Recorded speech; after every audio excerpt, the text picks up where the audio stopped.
আসসালামু আলাইকুম ওয়া রাহমাতুল্লাহি ওয়া বারাকাতুহু। আজ পবিত্র কোরআন শরীফ থেকে সূরাতুল আল ইমরানের 15 আয়াত থেকে 17 আয়াত পর্যন্ত তেলাওয়াত করা হবে ইনশাআল্লাহ, এবং তার সাথে সাথেই তার বাংলা তরজমা করা হবে বায়ানুল কোরআন থেকে। اللهم صل على محمد وعلى آل محمد كما صليت على إبراهيم وعلى آل إبراهيم إنك حميد مجيد. أعوذ بالله من الشيطان الرجيم. بسم الله الرحمن الرحيم. زين للناس حب الشهوات من النساء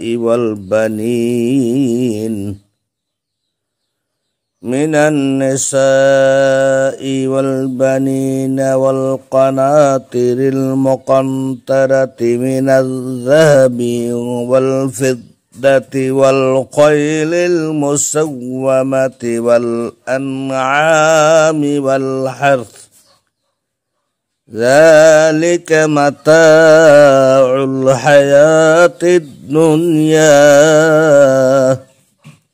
والله عنده حسن المآب.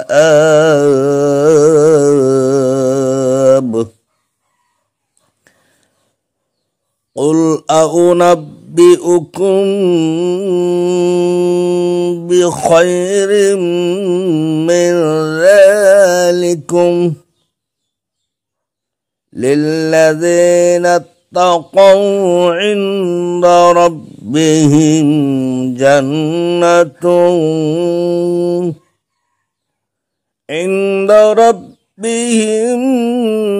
جنات تجري من تحتها الأنهار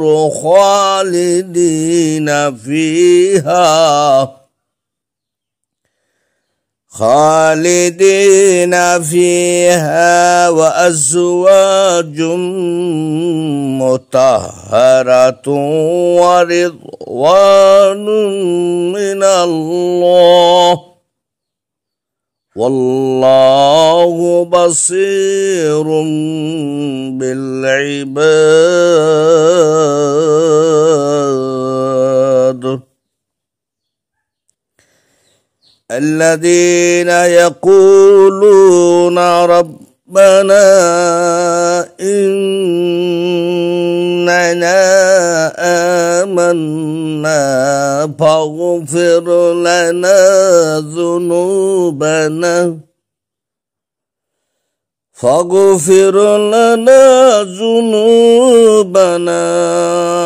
وقنا عذاب النار.